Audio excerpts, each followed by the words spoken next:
Louvado seja Deus. Que bom estarmos aqui, né? Para mais uma aula, para mais um momento na presença do Senhor, por mais um tempo onde Deus certamente há de nos abençoar.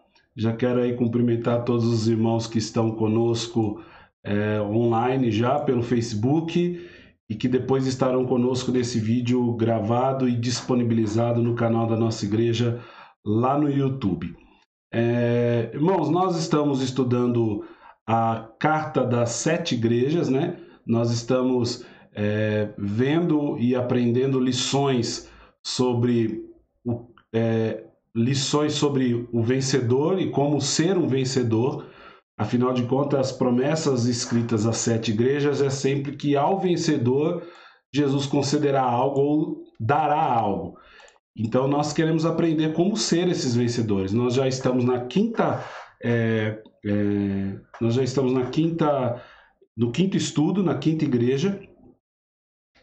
Nós queremos, então, tirar algumas lições preciosas sobre a igreja de Sardes hoje. Então, para isso, eu quero convidar você a abrir a sua Bíblia Sagrada lá no texto de Apocalipse, capítulo 3, do verso 1 até o verso 6.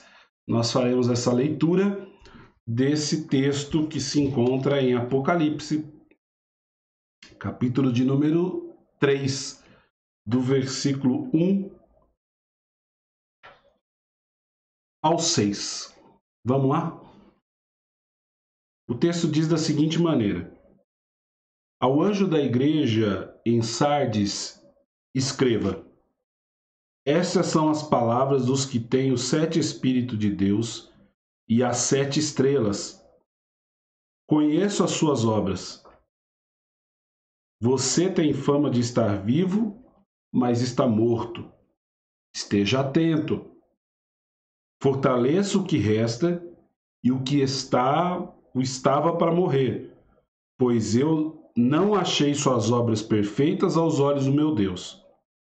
Lembre-se, portanto, do que você recebeu e ouviu. Obedeça e arrependa-se.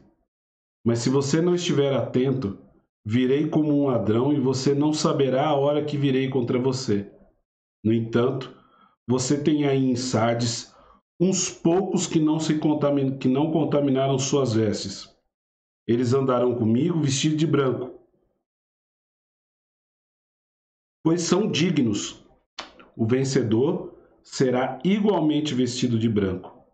Jamais apagarei o seu nome do livro da vida, mas reconhecerei diante do meu Pai e dos seus anjos.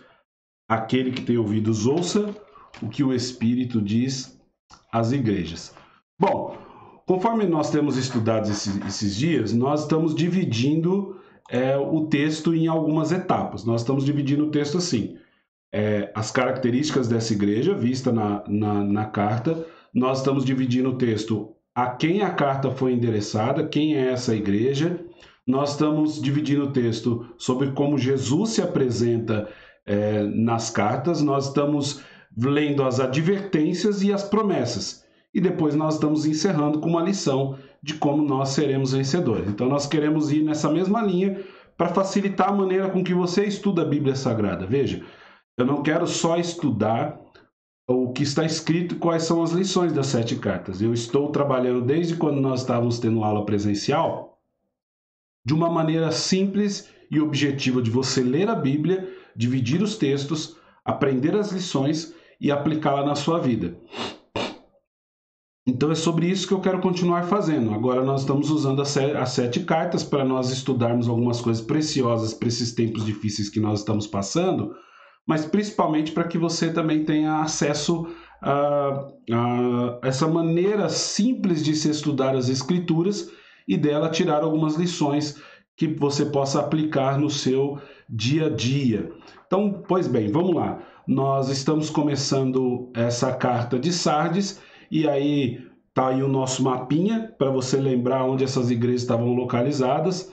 Lembrando a você que Patmos ficava aproximadamente aqui, no meio dessa ilha, e daqui as cartas começaram. Então nós passamos por Éfeso, Esmínia, Pérgamo, Tiatira e nós agora estamos chegando na igreja de Sardes. Vão faltar para nós Filadélfia e a igreja mais longínqua desse ponto central, que é a igreja de Laodiceia. Bom, então vamos lá.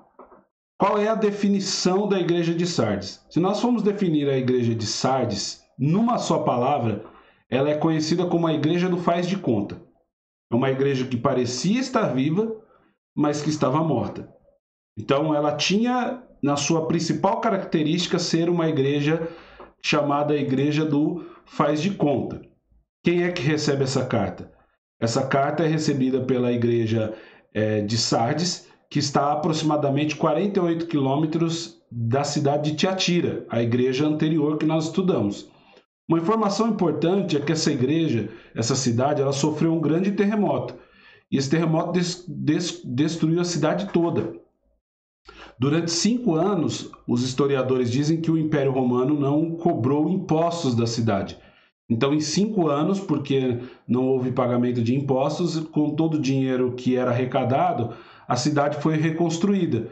E depois de reconstruída, os historiadores vão dizer que essa igreja vivia até com um certo luxo. Era uma igreja que vivia bem, que tinha, que estava vivendo de uma forma muito boa. Então vamos lá. Pensando em tudo isso, nós queremos tirar essas lições importantes sobre a igreja de Sardes.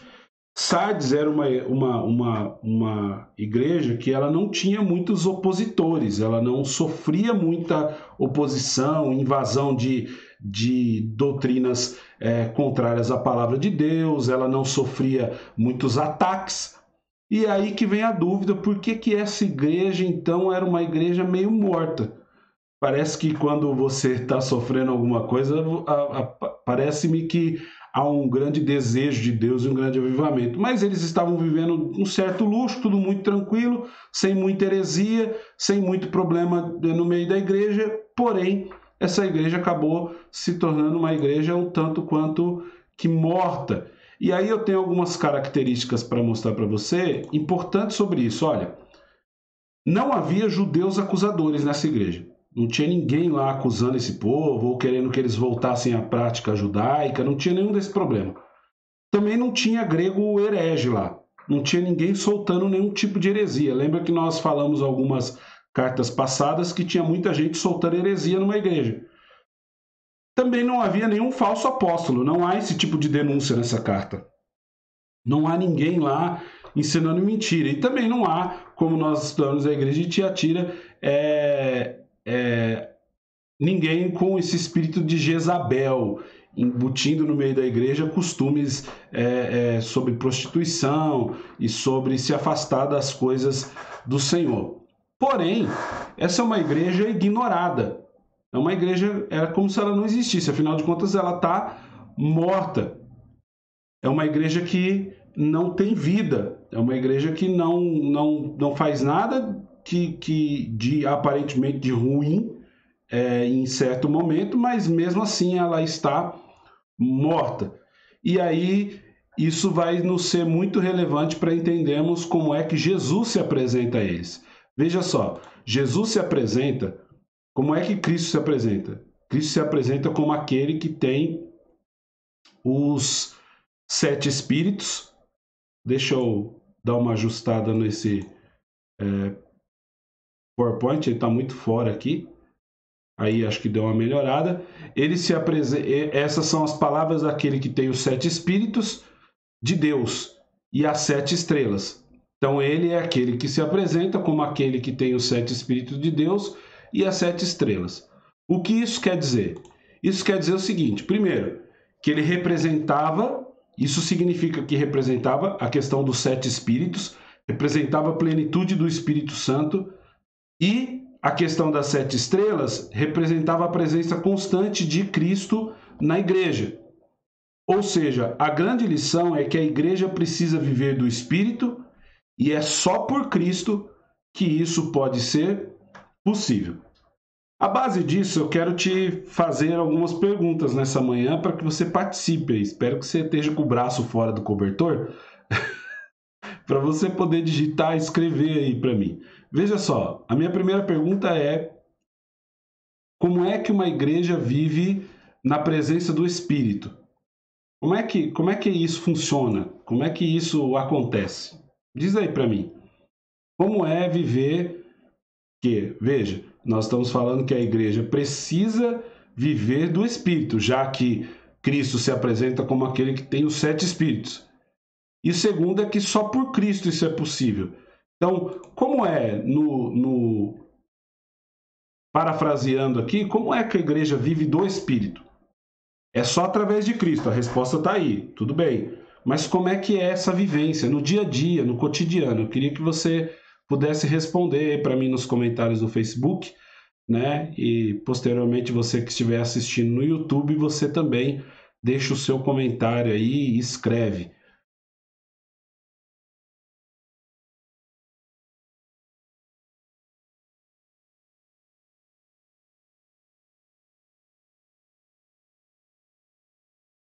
Vamos ver, eu tenho um delayzinho aqui até que coloque. Bom, Saulo respondeu que é em oração, e eu acho uma boa resposta. Viver no Espírito também tem a ver com ter uma vida de oração. O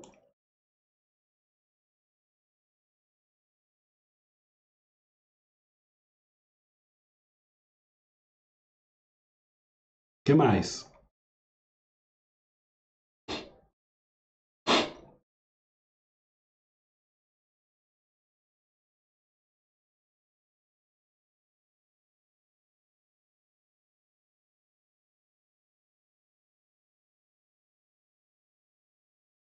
Ó, veja, a Bíblia está dizendo que Jesus Cristo se apresenta como aquele que tem os 7 Espíritos, ou seja, ele representa a plenitude do Espírito Santo.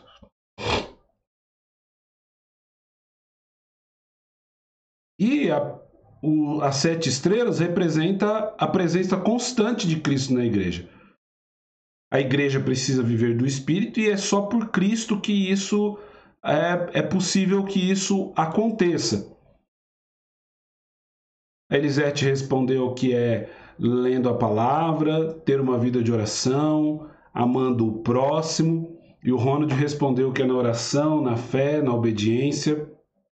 Pois bem, tudo isso é a mais pura verdade, né? Viver uma vida no Espírito é estar em oração, é ter uma vida constante de leitura da palavra, tem a ver com amar o próximo, que é a obediência, como o Ronald disse no seu comentário sobre as coisas de Deus. Acho importante frisar que quando a Bíblia diz que é viver no, que é através disso, é porque isso tem a ver com constância, né? Porque assim, ó, a igreja não pode viver, e nós vamos aprender muito isso na igreja de Sardes, apenas de picos de momentos de oração ou picos da leitura da palavra e depois não ter uma constância nisso. O grande problema da igreja de Sardes talvez fosse esse. Eles experimentavam da parte de Deus aquela vivência, mas depois de um tempo isso parava de acontecer. Então era uma vida de ilusão, né? É por isso que ela era conhecida como a igreja do faz de conta.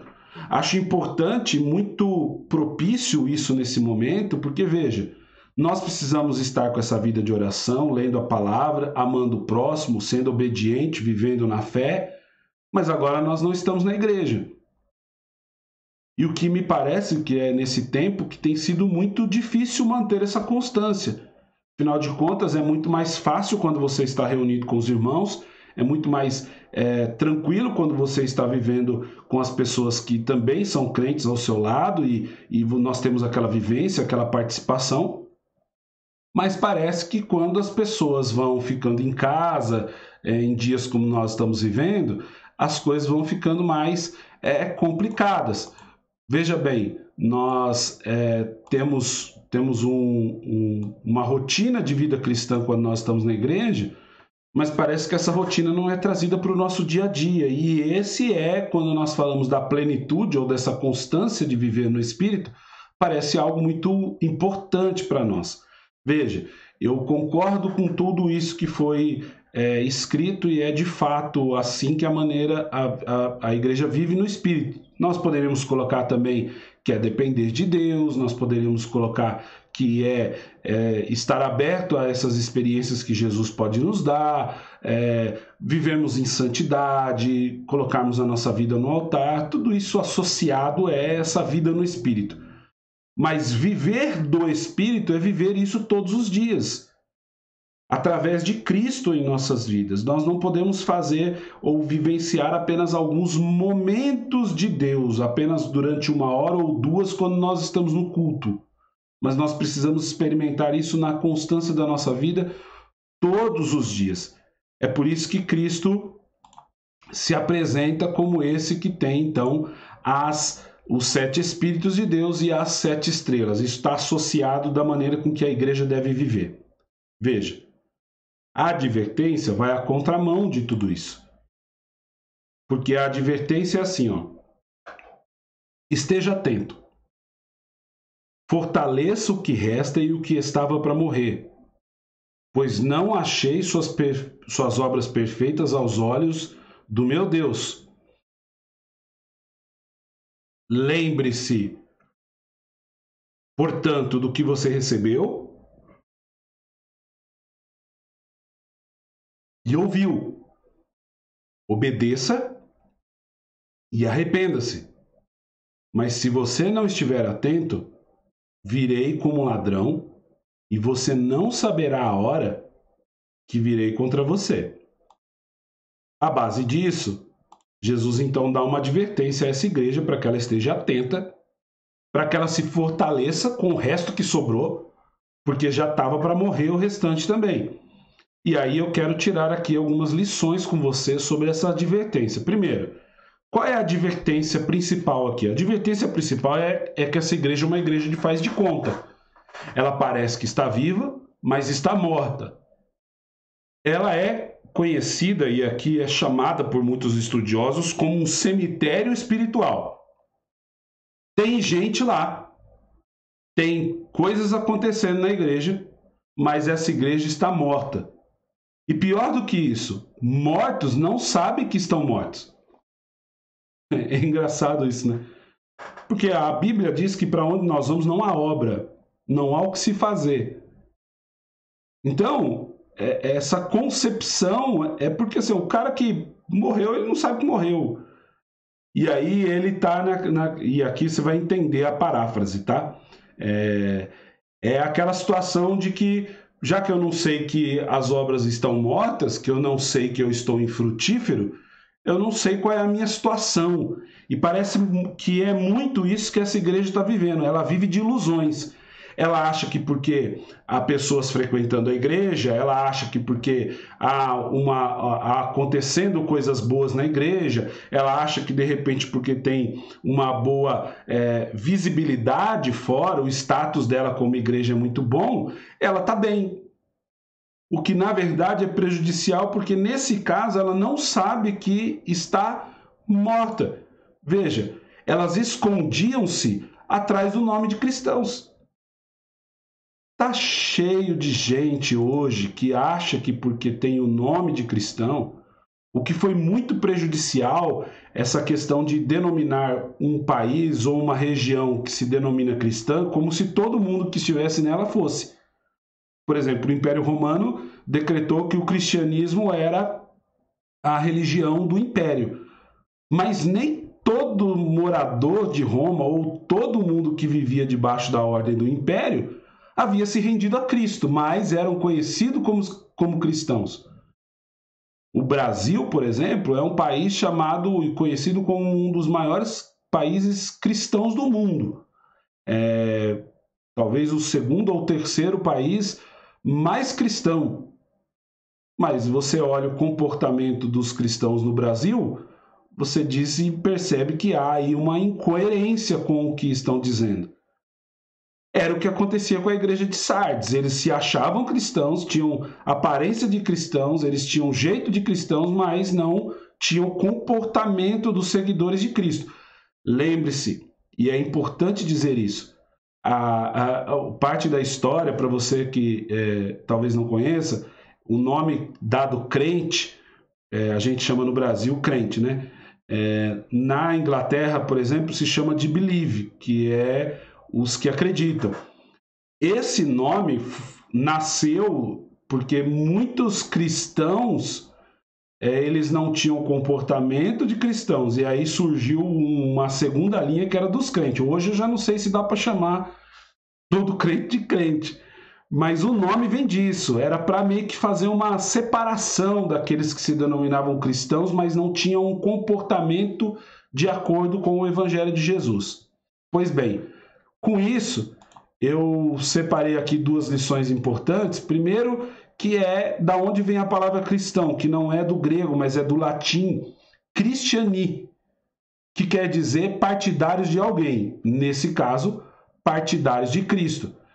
Então, quem é Christiani, que eram chamados Talmidi, que eram os discípulos, né? Talmidi vem de discípulos, que é como os seguidores de Jesus são chamados. Nesse caso, no latim, o cristão vem de uma palavra Christiani, que é que toma partido de alguém, que toma partido de Jesus. Porém, diferente disso, estão os cristólatras. Quem são os cristólatras?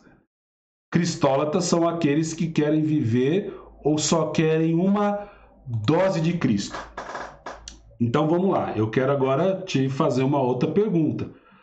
Você acha que tem muito cristólatra ou você acha que tem muito cristão nos nossos dias hoje? Nós estamos falando da igreja de Sardes, hein? Olha quanto tempo isso aconteceu.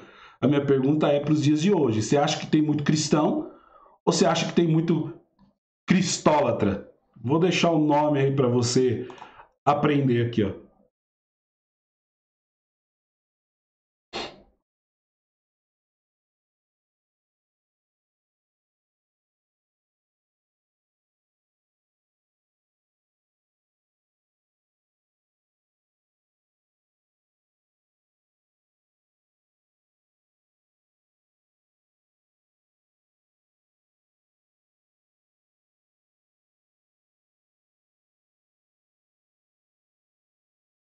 E aí?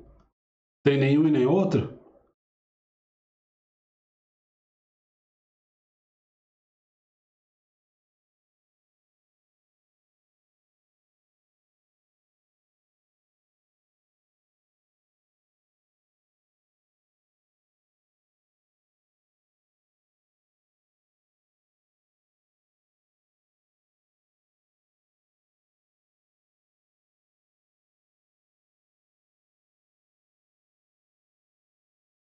Boa, Saulo. Saulo respondeu que tem muito cristólatra.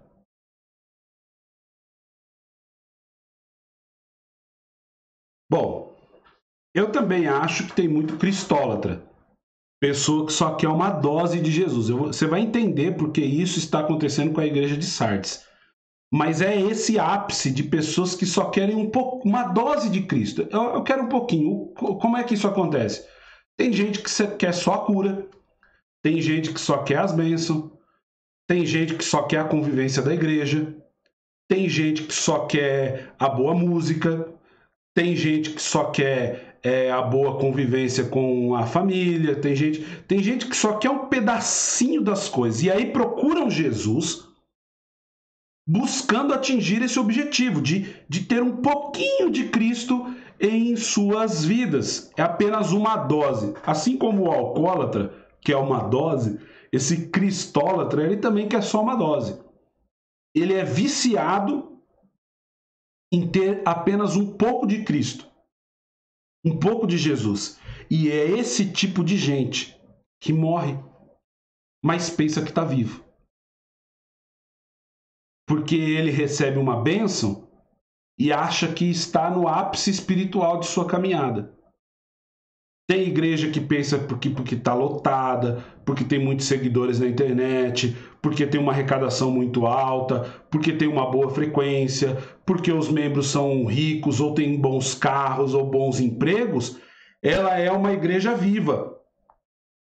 Mas eles não estão percebendo que já deixaram de viver e que não passam de uma igreja morta. Por quê? Porque eles querem apenas um pouco de Jesus mas não querem ser partidários, ou seja, aquele que veste a camisa de Cristo e anda debaixo da tua plena e grande vontade de operar as suas maravilhas através de sua própria vida ou de transformar a vida daqueles que o seguem. Tá cheio de gente que acha que não perdeu o emprego nessa pandemia, que ele está bem com Jesus, mas de fato, irmãos, isso não nos garante nada. As doses de Cristo não é o que nos serve. E você vai entender isso na igreja de Sardes. Por que é que eles estão vivendo? Por que é que eles foram morrendo? Por que é que eles estavam mortos pensando que estavam vivos? Era uma igreja que funcionava, tinha uma boa reputação. Veja, não é uma igreja que ninguém está falando mal dela. Não existe mau comentário. Mas Deus não vê como o homem vê. Deus não enxerga como o homem enxerga. Ele enxerga o coração. E descobriu que essa igreja era uma igreja de muita hipocrisia. Era uma igreja que fazia de conta. Era uma igreja que vivia a vida espiritual de aparência, mas não na sua integridade, não na sua vida por completo. E é sobre isso que Jesus está tratando na igreja de Sardes, uma igreja que vivia um faz de conta muito grande. Era uma igreja cheia de cristólatras, gente que tinha Cristo no nome, mas não tinha Cristo na vida. Gente que tinha Cristo no Facebook, mas não vivia Cristo no seu dia a dia. Gente que tinha Cristo na reunião de família, mas que não tem Cristo dentro do seu próprio quarto. Gente que tinha Cristo no adesivo do carro, mas que não tem Cristo no seu comportamento diário. Gente que tem Cristo na camiseta, mas gente que não tem Cristo no coração. Gente que diz ser trabalhadora da obra, mas que não suporta ouvir a palavra de Deus. Tem muita gente que gosta do show. Tem muita gente que gosta de aparecer. Mas tem pouca gente que quer viver com a reputação que Cristo chamou para viver. E talvez esse seja o grande problema da igreja de Sardes. E é talvez o maior problema da igreja dos dias de hoje. A igreja brasileira, por exemplo, é uma igreja que já é conhecida por uma igreja que vive de aparência, né? Os líderes religiosos querem ir para a televisão para viver de aparência. E nós precisamos tomar muito cuidado, irmãos, com o que está acontecendo. Nós precisamos tomar muito cuidado com o que está acontecendo. Eu vi essa semana uma... cara, eu nem... Ai, Deus! Tem hora que eu preciso ficar quieto. Mas eu vi essa semana um compartilhamento de alguns líderes religiosos famosos no Brasil indo lá paparicar o coitado do presidente. Porque ninguém merece aquela turma rodeando a sua vida. É demais para mim, demais. Veja que dos homens sérios desse país, que tratam a Bíblia de forma séria, não tinha ninguém lá. Tinham só os chamados oportunistas do Evangelho. Gente com má fama e má reputação no meio do próprio povo crente. E isso é um problema. É um problema para o Evangelho. Nós precisamos tomar um cuidado. Nós precisamos tomar um cuidado muito grande, irmãos. Por quê? Porque Deus não vê como o homem vê. Deus não vê como o homem vê. Ele vê o coração. E ele vê que no meio da igreja dele, infelizmente, tem muita gente vivendo de cena. Tem muita gente vivendo de aparência. Tem muita gente vivendo em inconformidade com o Cristo que diz seguir. Agora, eu tenho uma boa palavra para você. A boa palavra para você é que há uma minoria que não contaminou as suas vestes. Veja, não é a maioria. A Bíblia diz em diversas dessas cartas que há sempre um grupo pequeno, uma minoria que não se contaminou com tudo isso. Louvado seja Deus! Isso é o que não nos permite desanimar, isso é o que nos mantém de pé. É acreditar que ainda há um remanescente, ainda há uma igreja que guarda, que lavou as suas vestes no sangue do Cordeiro, que não vendeu os seus princípios, que não negociou o evangelho, que prega fiel e veementemente a palavra de Deus verdadeira. Gente cristã, gente crente, gente que segue a Jesus de verdade, gente que não se abate, gente que se mantém de pé diante das acusações, diante de tanta coisa que nós enfrentamos. Gente boa e fiel ao Evangelho de Jesus. Gente que se mantém no caminho. É uma minoria, diz o texto, mas essa minoria não contaminou as suas vestes, louvado seja o nome do Senhor.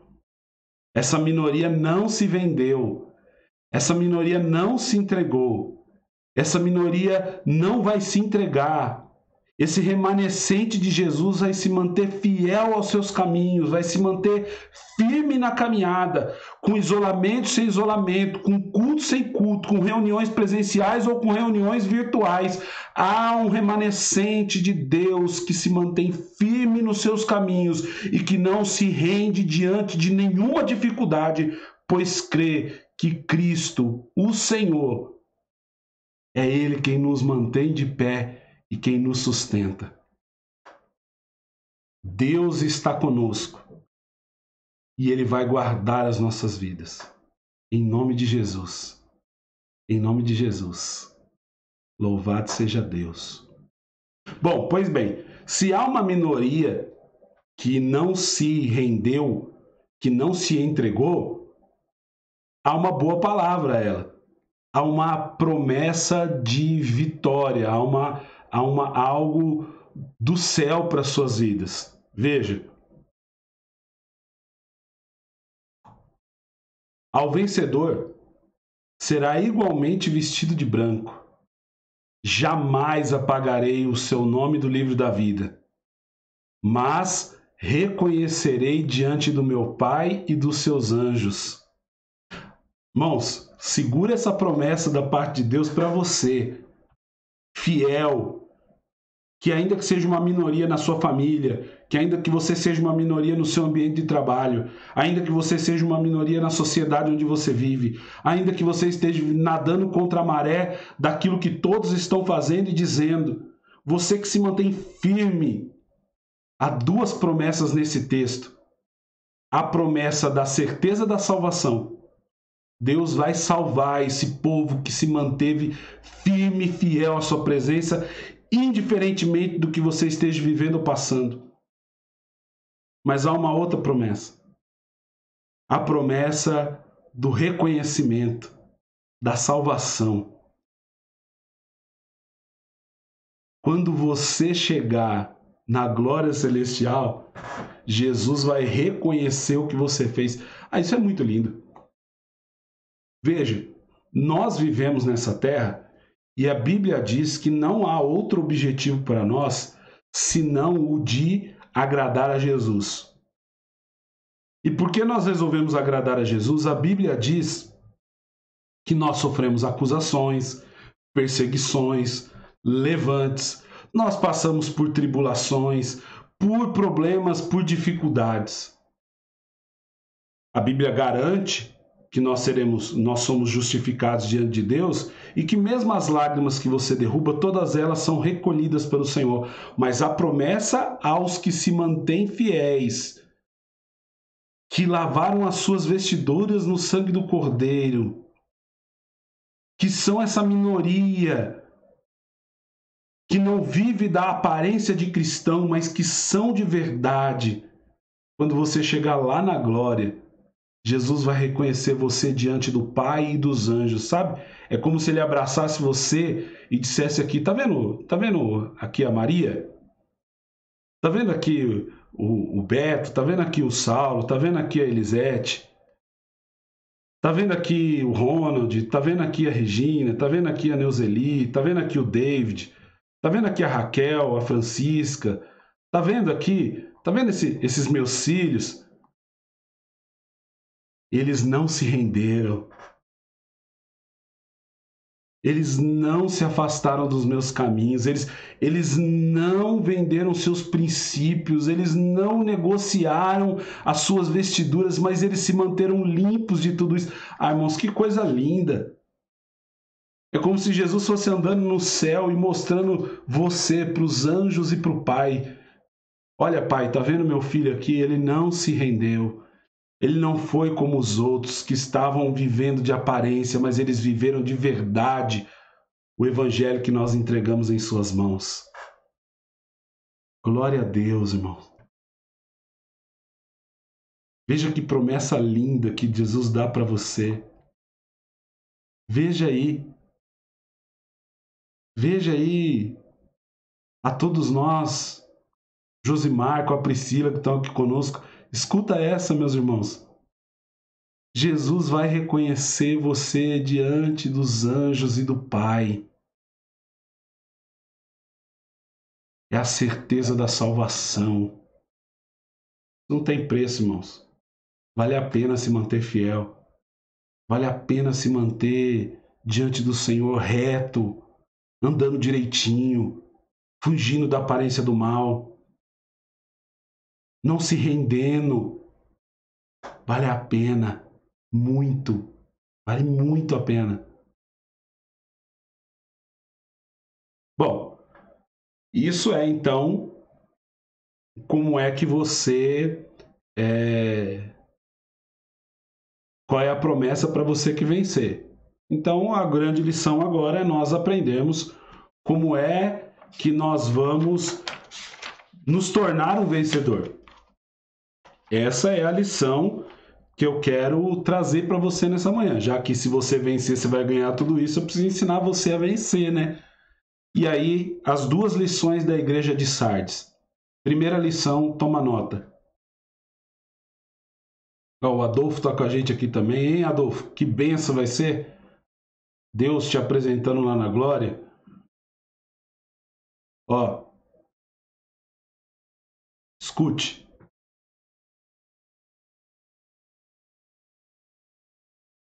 A primeira lição para se tornar um vencedor é agir de forma contrária à igreja de Sardes. A Bíblia diz para a igreja de Sardes que ela se esqueceu. Ela então precisa se lembrar. Então a igreja de Sardes parece que tinha falta de memória. Então, a primeira lição para se tornar um vencedor é lembre-se. Lembre-se dos heróis da fé. Lembre-se do evangelho que você recebeu.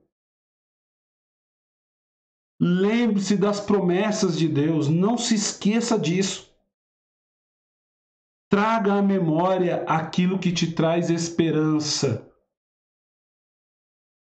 Lembre-se o que você recebeu, a graça. De graça, tá? Lembre-se de onde o Senhor te tirou. Lembre-se como Ele conduziu sua vida até aqui. Lembre-se de que Jesus morreu por você na cruz do Calvário. Lembre-se de que Ele tomou o seu lugar. Lembre-se dos seus ensinos. Lembre-se de quem Ele é. Olhe para você mesmo. Lembre-se que você não tinha virtude nenhuma. Lembre-se que você sozinho não é capaz de reerguer a sua vida. Lembre-se. Lembre-se quem você era, quem você é, e não permita que o Evangelho de Jesus se perca da sua vida. Não se permita que as boas obras se percam da sua história. Você pertence ao rol dos que creem. Lembre-se, Lembre-se que você pertence à família de Jesus. Lembre-se de quem Deus é e o que Ele é capaz de fazer. Lembre-se que Ele é o autor da vida. Lembre-se, nós precisamos trazer a memória. Não deixe isso se esquecer de dentro de você. Lembre-se, lembre-se dessa promessa. Lembre-se do que Ele prometeu.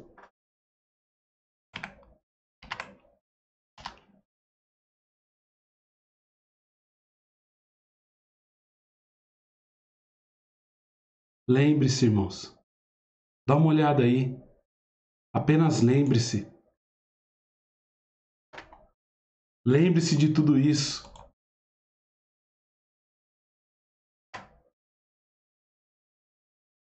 Lembre-se de todos os ensinos.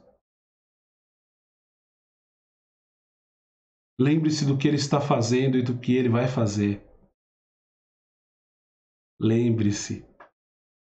Traga à memória aquilo que te dá esperança. Quer ser um vencedor? Não se esqueça do que o Evangelho de Jesus fez, está fazendo e pode fazer por você. Lembre-se. Lembre-se, lembre-se, lembre-se. Segunda lição. Ande com Jesus. A Bíblia diz o seguinte, que aqueles que vencer andarão com Ele. Nós precisamos nos tornar dignos de andar com o Senhor. Nós precisamos nos tornar dignos de andar com Jesus Cristo. Como é que a gente anda com Jesus? Diz aí para mim o que você precisa fazer para andar com o Senhor. O que é que você acha? Imagine que Jesus é o seu amigo pessoal, alguém que você normalmente vê durante o seu dia a dia, alguém que está aí contigo sempre do seu lado. O que te faz digno de andar com ele? O que é que você acha que você precisava fazer na sua vida para se tornar digno de andar com o Senhor? Porque vencedor anda com Jesus. Quer se tornar um vencedor? Não se esqueça do Evangelho. Quer se tornar um vencedor? Segunda lição, ande com o Senhor. E a minha pergunta é, o que você acha que te torna digno de andar com o Senhor? O que é que você precisa fazer para andar com Ele? Se você fosse encontrar com o Senhor daqui a pouquinho, marcou de almoçar com Ele, o que você acha que você precisava fazer?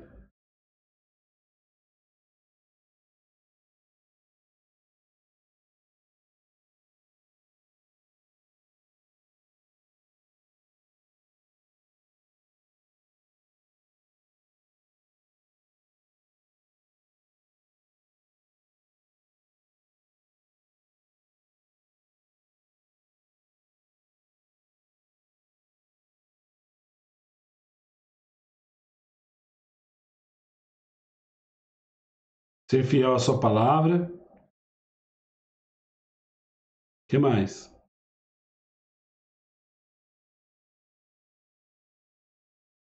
Ser imitador de Cristo. Boa.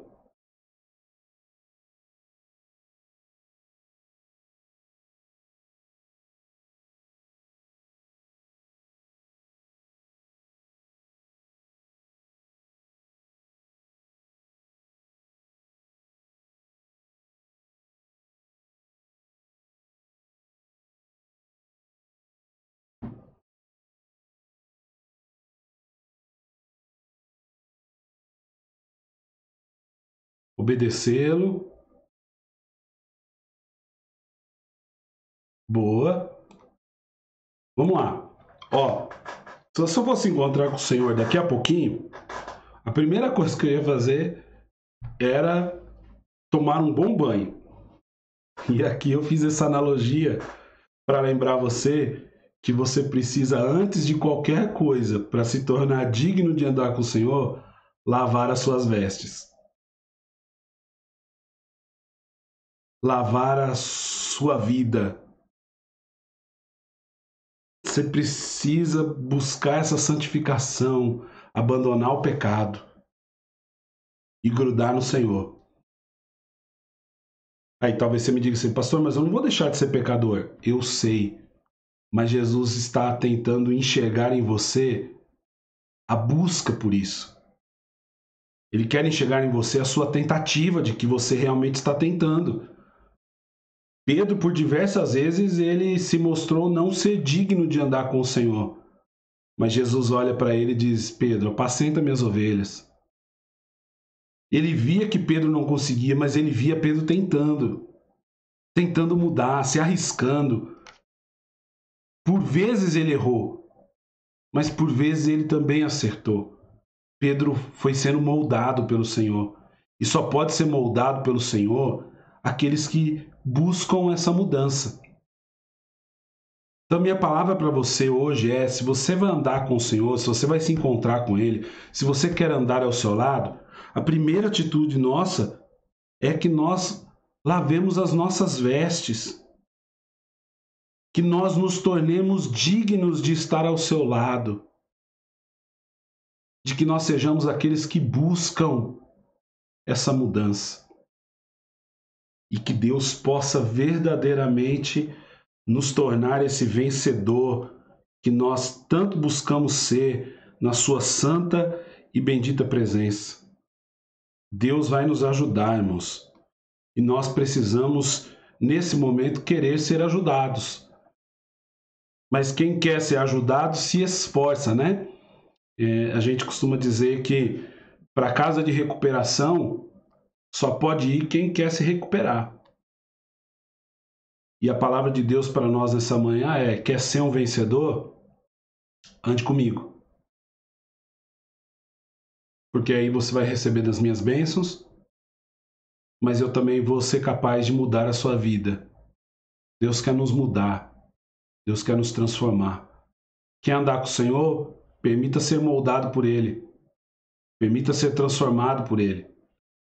Permita ter o bom... A Elisete disse um negócio aqui que eu achei bom. Ter o bom perfume de Jesus é assim, ó. Eu aprendi isso uma vez. Perfume de Jesus não se compra na perfumaria. Perfume de Jesus não se vende na internet. Para ter o perfume de Cristo tem que andar com Cristo. E bastante. Porque daí você anda bastante com ele, quando você volta, alguém pergunta: que cheiro é esse? Já não é mais o seu perfume, é o perfume de Jesus. Perfume de Jesus só passa o cheiro se você andar bastante com ele, grudadinho, juntinho, o tempo todo. É aí que você passa a ter o perfume de Cristo. Quer se tornar um vencedor? Não se esqueça do que o Evangelho de Jesus fez por você e ande com Jesus. É assim que você vira um vencedor. Antes de encerrar nessa manhã, eu queria dar uma palavra para você sobre isolamento. Nós estamos isolados há 3 meses e essa é a nossa terceiro primeiro domingo do mês que nós não teremos reunião presencial. E eu tenho muita saudade porque o primeiro domingo do mês é o dia da nossa manhã com Deus, do nosso cafezinho da manhã juntos, da nossa consagração, né? Espero que você não tenha perdido esse elo de se consagrar aos primeiros domingos. Então faz muita falta. E eu tenho uma palavra sobre isolamento. Porque assim, irmãos, eu não sei de fato o que Deus vai fazer no isolamento. Mas nós poderíamos olhar um pouquinho para a história nessa manhã. Vamos fazer isso juntos? Eu queria que você prestasse atenção. É claro que eu precisei anotar tudo isso, tá? Então eu quero ler com você. Vamos ver se eu consigo ler aqui.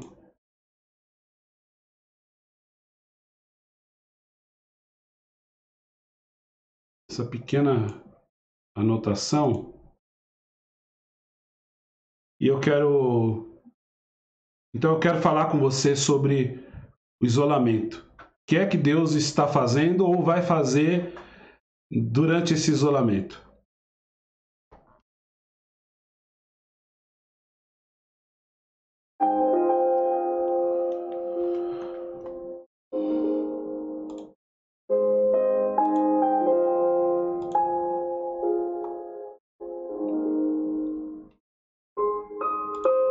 Eu não posso dizer o que Deus fará nesse tempo de isolamento. mas posso dizer o que Deus tem feito durante e após os tempos de isolamento no passado. É só você revisar a realidade da história, como vou descrever nesse vídeo. Eu acho que você saberá o que ele vai fazer nesse tempo. Deus isolou Noé e sua família por 1 ano na arca, até que Noé ressurgiu para se tornar o pai de todas as nações do mundo. Deus isolou Jacó na terra do seu tio Labão, quando ele precisou escapar da ira do seu irmão Esaú. 20 anos após, Jacó ressurgiu com uma nova família, uma nova fortuna, uma nova identidade. Ele se tornou Israel, o novo nome do povo escolhido de Deus. Deus isolou José dos 17 aos 30 anos, mas a escravidão e a prisão se tornaram a escola que Deus usou para preparar ele para a grandeza de sua vida. Deus isolou Moisés em um deserto remoto por 40 anos, até que Moisés ressurgiu para libertar o povo judeu do Egito. Deus isolou Noemi na terra de Moabe, até que ela ficou amargurada. Mas ela e sua nora viajaram a Belém para participar de uma das maiores histórias de amor que o mundo já conheceu. Deus isolou Davi por 15 anos, depois que ele foi ungido rei de Israel. Quando finalmente ele assumiu o trono, ele foi um homem segundo o coração de Deus e nos deu muitos salmos. Deus isolou Elias lá no ribeiro de Querite. E depois que ele se levantou, sozinho, contra os profetas de Baal, os venceu lá no Monte Carmelo. Deus isolou Jonas por 3 dias e 3 noites. E quando ele saiu da barriga do peixe, ele foi a Nínive e pregou o maior reavivamento da história. Deus isolou Daniel por 70 anos na Babilônia, onde ele escreveu o livro do Antigo Testamento, que leva o seu nome, destacando o futuro do relacionamento entre Deus e o seu povo. Deus isolou Esther enquanto estava presa no palácio da Pérsia, e ela salvou o povo da destruição. Deus isolou os discípulos no cenáculo, até que o Espírito Santo desceu para formar e moldar a igreja. Deus isolou Paulo no deserto da Arábia por 3 anos. E quando ele ressurgiu, ele virou o mundo de cabeça para baixo. Depois, ele isolou Paulo na prisão romana. E quando Paulo estava livre, já havia escrito as epístolas da prisão: Efésios, Filipenses, Colossenses e Filemão. Deus isolou o apóstolo João na ilha de Patmos. E o livro de Apocalipse foi escrito, o maior documento de todos os tempos. Por último, e mais importante e incrível, Deus isolou Jesus em uma tumba por 3 dias. E no 3º dia, Jesus ressurgiu em poder para trazer a salvação a todo mundo. Então eu não sei de todos os detalhes do que Deus vai fazer, mas o que eu sei é o que Ele tem feito. E é com isso que nós podemos contar. O Deus que isolou o seu povo nos tempos bíblicos não vai parar agora. Assim, venha o que vier, eu confio que no isolamento, Deus é meu refúgio. E você pode confiar também. Ele tem sido refúgio para os pobres, refúgio para o necessitado. E em sua aflição, abrigo contra a tempestade e sombra quando o calor, quando o sopro dos cruéis é como tempestade. Um muro ele é para nós. Isaías capítulo 25, versículo 4. Que Deus abençoe a sua vida. E não se esqueça que Ele, e somente Ele, é o seu refúgio. Que Deus te guarde, te abençoe nesse primeiro domingo do mês de junho. Que Ele te fortaleça, porque eu sei que dias melhores virão. Digno é o Senhor de toda a honra, de todo louvor e de toda adoração. Que Deus abençoe você, sua casa e a sua família. E que o Senhor nos dê a honra de todo o tempo ficarmos ao seu lado, servindo Ele de todo o nosso coração. Que a paz do nosso Senhor Jesus Cristo seja sobre você. Que o amor de Deus, a graça do nosso Senhor e Salvador Jesus Cristo e as infinitas consolações do Espírito Santo sejam sobre a vida de cada um de vós, não somente hoje, mas para todo o tempo. Você aí na sua casa, no seu sofá, na sua cama, na sua cozinha, recebe, diz amém e amém. Que Deus abençoe você. Em nome de Jesus.